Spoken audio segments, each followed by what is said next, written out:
Hello Ramanathan साहेब, मी महेंद्र गायकवाड बोलतोय.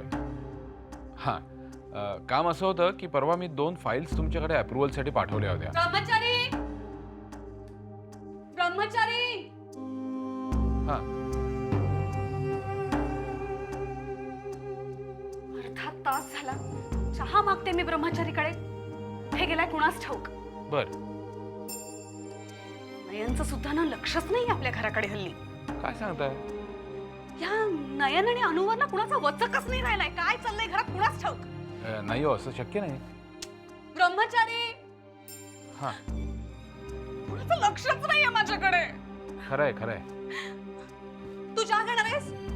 हां, बरं बरं बरं.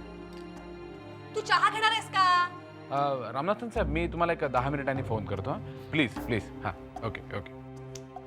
काय काय चाललंय काय तुझं? आणि एवढं काय इम्पॉर्टंट वाचतोयस? अगं, नवीन प्रोजेक्टचं काम पूर्ण करायचं आहे ना, ती गडबड चालू आहे. महेंद्र, अरे आपल्या घरावर काय परिस्थिती ओढवली आणि तुझं आणि नयनचं काय चाललंय हे नवीन प्रोजेक्ट बद्दल? अदिती, अगं घराला संकटातून बाहेर काढण्यासाठीच आम्ही प्रयत्न करतोय ना.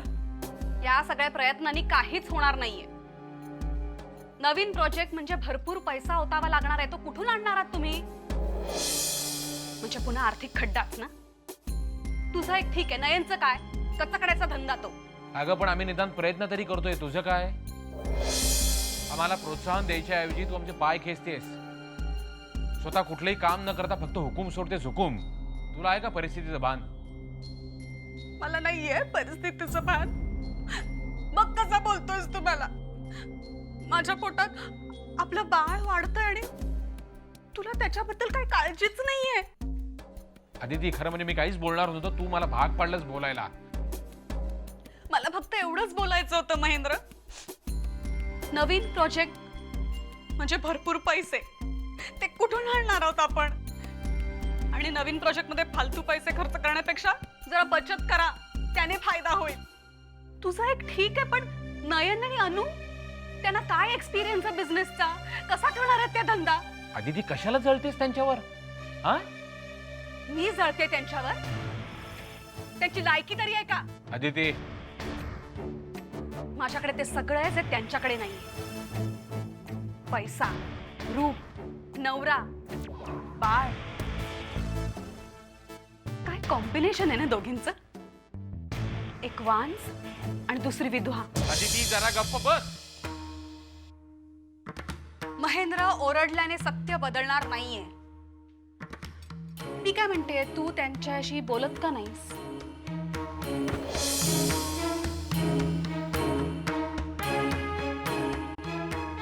काहीही झालं तरी माझा प्लॅन मी फिसकटू देणार नाही.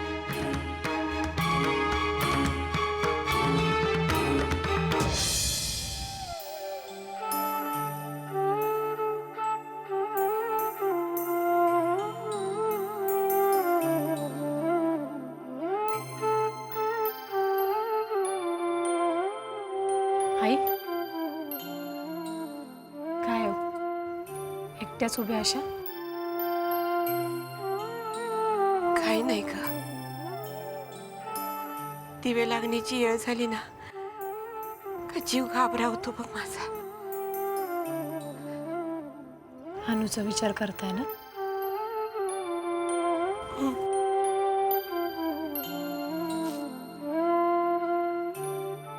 तिचा विचार का माझी पाठ सोडत नाही बघ. अख्खा दिवस जातो ग कामात माझा. का तर येळेला निवांतपणा गावला ना का तिचा चेहरा डोळ्यासमोर यायला लागतो माझ्या.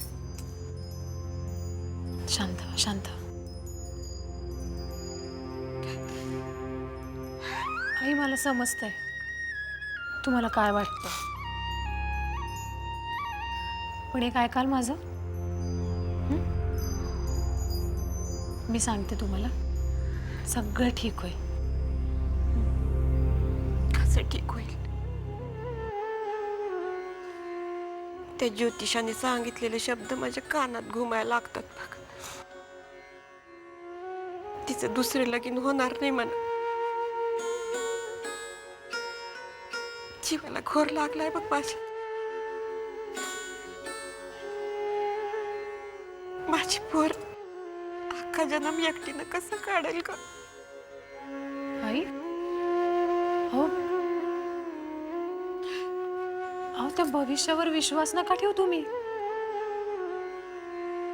ते सगळं खरं नसतं हो. त्याच्यावर अवलंबून नसतं आपलं आयुष्य. अगं पण लहानपणी ज्योतिषाने सांगितलं होतं तिच्यावर लय मोठं संकट येणार. ते खरं झालं ना वा. आणि आता यो ज्योतिष यो बनलाय तिच्या आयुष्यात काहीतरी घडणार म्हणून. मला त्याचीच भीती वाटते बघ. घाबरू नका. हा विचार पहिले मनातून काढून टाका. आपण काहीही करून अनुला इथं गावात घेऊन येऊ. म्हणजे मग आपल्या डोळ्यासमोर असली की बरं ना. हा आणि मग मग एकदा इथं आली ना की दुसऱ्या लग्नासाठी तिचं मनही वळवता येईल. हो ना. मला बी तसंच वाटतंय बघ. पण ही पोर मानायला तयार नाही ना व. इरेंचं घर सोडणार नाही, इरेंची विधवा म्हणून राहणार असाच याका धरलाय तिनं. आता काय करायचं ग? त्या घरात तिनं राहताच कामा नये खरं तर. मला नाही वाटत तिथं तिला फार चांगली वागणूक मिळत असेल. त्यात आता सौदामिनीबाईंना पैसे द्यायला आबांनी नकार दिलाय. म्हणजे तर मला ते ह्यांचं बी काय कळण असं झालंय. हे आपला हट्ट सोडायलाच तयार नाहीत.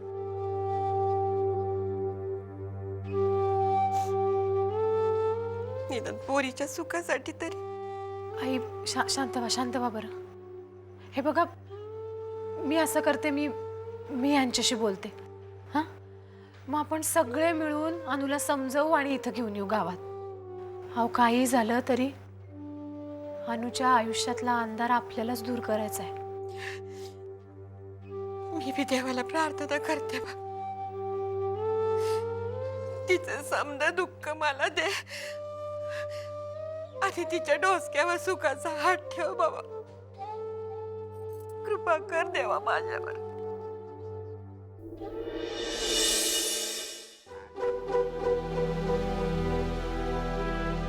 दादा पण आता काय करायचं? याचाच विचार करतोय आम्ही. अरे नुसता विचार करून काय फायदा होणार आहे? तू त्या अनुपमाशी इतक्या दिवस गोड बोललास ना, काय उपयोग झाला का त्याचा? हे बघ ती अशी सरळ ऐकणाऱ्यातली नाही आहे बरं का. हा ते काय म्हणते ते लातो के भूत बातोचे नाही मानते. कळले आम्हाला. तिच्यासाठी काय तरी वेगळीच आयडिया करायला हवी. नाही पण नेमकं काय करायचं? नाक दाबल्याशिवाय तोंड उघडत नाही ना. मग असा गेम खेळायचा की त्यांना ते पैसे आपल्याला द्यायला भाग पाडायचं. मला तर काय सुचत नाही बाबा.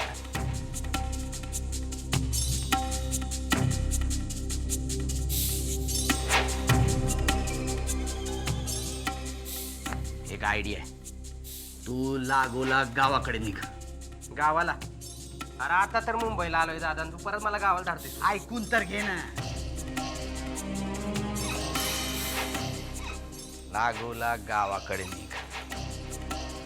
तो पुजारी आहे ना तुमच्या गावाचा, कुठे राहतो, किती वाजता देवळात जातो, सगळी बातमी काढून आम्हाला दे. अविनाशचं आणि त्याचं भांडण झाले म्हणे. त्याला अशा मोक्याच्या ठिकाणी गाठ आणि संपव त्याला. आणि गवगवा कर अविनाशच्या नावाने. असा गेम खेळ की दौलतरावांना आपल्या पायाशी यायलाच हवं. कळलं का? कळलं, समज कळलं दादा. आता आपलं काम झालंच म्हणून समज तू.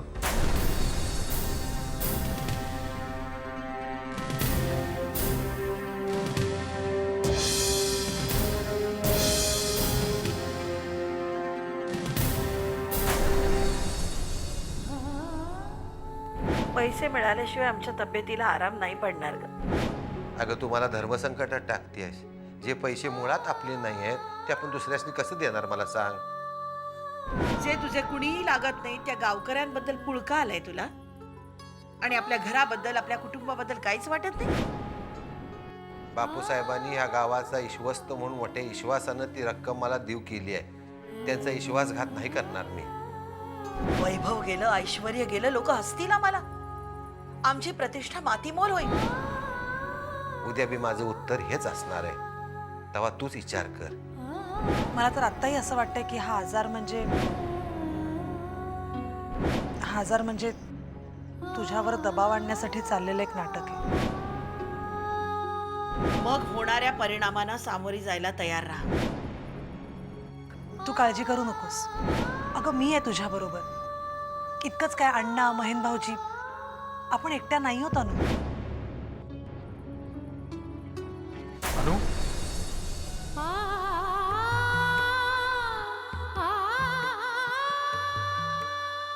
विरे, तू तू खरंच आलास की भास आहे माझा? अनु, तू इतकं मनापासून बोलवलंयस मला म्हणून आलोय मी. आणि हे बघ, तुझा निर्णय योग्यच आहे. तू खरंच मनापासून सांगतोयस? अगदी मनापासून. हे बघ, मी असताना जरी हा निर्णय घ्यायची वेळ आली असती ना, तरी मी सुद्धा तुला हाच सल्ला दिला असता. आणि माझा तुझ्यावर पूर्ण विश्वास आहे. तू कधीच चुकीचा निर्णय घेणार नाहीस. माझ्या मनावरचं ओझं हलकं झालं रे. विरे, तू माझ्या बरोबर असलास ना की मला कुणाचीही भीती वाटत नाही. अनु, हे बघ, माझ्या घरच्यांना मी चांगलाच ओळखतो. आता त्यांना चुकीच्या वाटेवर जाण्यापासून फक्त तूच परावृत्त करू शकतेस. त्यामुळे त्यांना सोडू नकोस. विरेन, मी प्रयत्न करतेय रे. मी आईना खूप समजावून सांगितलं, पण माझ्या आईला मी ओळखतो. अगं, ती मनाने वाईट नाहीये. पण सध्या आपल्या घरावर प्रसंगच असे येऊन कोसळतायत की तिचा आता चांगुलपणावरचा विश्वास उडालाय. त्यामुळे तिची सोबत कर. विरेन, तू मला विश्वास दिलायस. आता मला कितीही त्रास झाला ना तरी चालेल. मी आईना चुकीच्या मार्गावरून जाण्यापासून परावृत्त करेन. आणि म्हणूनच माझं तुला अगदी कळकळीचं सांगणं आहे, काहीही झालं तरी या आपल्या माणसांना, आपल्या घराला तू सोडू नकोस. त्यांना खरंच तुझी खूप गरज आहे. विरेन, मी तुला वचन देते, मी हे घर सोडून कधीच जाणार नाही. मी लढेन या घरासाठी, घरातल्या माणसांसाठी.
अरे अजिबात उठायचं नाही. तुम्ही असेच निवांत पडून राहा. आम्ही आपलं असंच जात होतो, म्हटलं बघूया तुम्हाला काही त्रास होत नाहीये ना. हो, नाही, कसला त्रास होत नाहीये. तुम्ही बसा ना. असं म्हणता. आणि तुम्हाला कुठला बी त्रास होणार नाही. कारण अनु जातीनं लक्ष देते ना तुमच्याकडे. हां, जवळच्या माणसाचं जाम प्रेमाने करते आमची अनु. कौतुक आहे हा, मला कौतुक. तिच्याशिवाय या घरचं पान देखील हलत नाही बघा. अहो, अनुपमा लहानपणापासून अशीच आहे. मन मिळावू लाघवी, समोरच्याला पटकन आपलंसं करून घेणारी. पण कौस्तुभराव तुम्ही जे काय केलं ना त्याचे आभार मानावे तितके कमी आहेत बुवा. हो, आभार कसले मानता तुम्ही? खरंच आभार मानू नका. असं कसं म्हणतात? या कलियुगामध्ये दुसऱ्यासाठी कोणी जीवावर उदाहरण हे असे खेळ कळतं का? हो नाही हो, हे माझं कर्तव्यच आहे. हं? अहो, माझ्या मित्राची बहीण नाही का अनुपमा? हा अविनाश माझा मित्र. असं होतं बघा, आम्ही विसरूनच गेलेलो. गावाला आम्ही शाळेत एकत्रच होतो. गावाला. मग इथे कसं काय येणं केलं? अहो, मी इथे नोकरी करतो, इंजिनियर आहे मी. म्हणजे कसं इथे खूप बिझी असल्यामुळे हल्ली गावाला जाणं होत नाही हो. बरोबर आहे. तुम्हाला सांगतो ही मुंबई नगरीच अशी आहे, इथे जो कोणी येतो ना तो मुंबईचा होऊन जातो. ही मुंबई नगरी त्याला सोडतच नाही बघा. राहू दे दुखेल. बाय द वे, तुम्ही अनुपमाचे मिस्टर ना? आम्ही त्यांचे मोठे धीर उपेंद्र गायकवाड. अच्छा. अनुपमाचं लग्न आमच्या छोट्या भावाशी झालं होतं, वीरेंद्र गायकवाड. झालं होतं म्हणजे?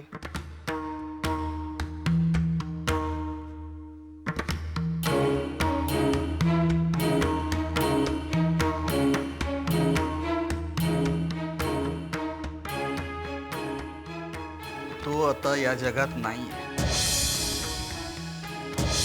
वीर मरण आलं त्याला.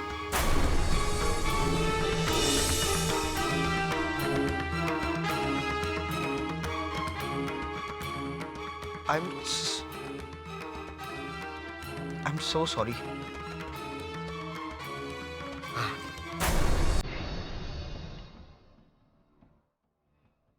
काय कौस्तुभराव, मी सत्य स्वीकारलं, पण अनु अजून. मला कसं कळलं नाही? बहुतेक मी मॉरिशसला ट्रेनिंगसाठी गेलो असेल तेव्हा घडलं असेल. असेल. नाहीतर अविनाश काय सांगितल्या विना थांबतो की काय? हा.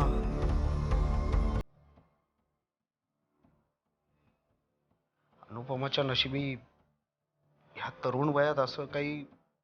खरं सांगू का, आम्हाला सुद्धा तीच काळजी वाटते.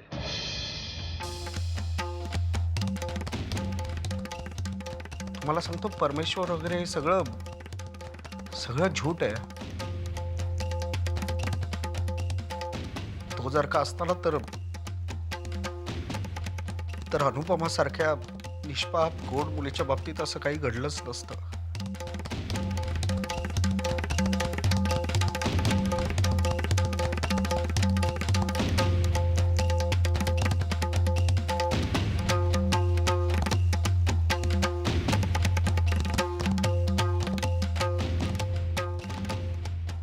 काय सांगू कौस्तुभराव, आमची अनु अजून वीरेनला विसरली नाही हो. खूप वाईट झालं तिच्या बाबतीत. तुम्ही बोला की तिच्याशी. नाही म्हणजे एवढ्या दुःखात आहे, जरा तिला समजवा, बाहेर काढा या दुःखात. बघतो. बरं, येऊ आम्ही.